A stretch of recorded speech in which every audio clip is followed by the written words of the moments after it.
Si le Christ nous a libérés, c'est pour que nous soyons vraiment libres. Alors tenez bon, et ne reprenez pas les chaînes de votre ancien esclavage. Moi, Paul, je vous le déclare.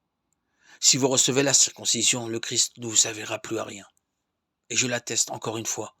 Tout homme qui reçoit la circoncision est obligé de mettre en pratique la loi de Moïse tout entier. Vous qui pensez devenir des justes en pratiquant la loi, vous vous êtes séparés du Christ, vous êtes déchus de la grâce. Mais c'est par l'Esprit en vertu de la foi que nous attendons de voir se réaliser pour nous l'espérance des justes. En effet, dans le Christ Jésus, peu importe qu'on ait reçu ou non la circoncision, ce qui importe, c'est la foi agissant par la charité. Votre course partait bien. Qui vous a détourné d'obéir à la vérité?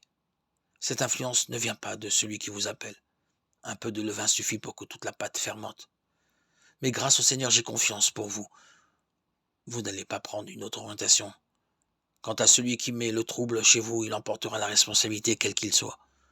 Et moi, frère, si je prêche encore la circoncision, on n'a plus raison de me persécuter. Alors, cela détruit le scandale de la croix. Il devrait se faire mutiler tout à fait ceux qui sèment le désordre chez vous. Galates 5, 1, 12.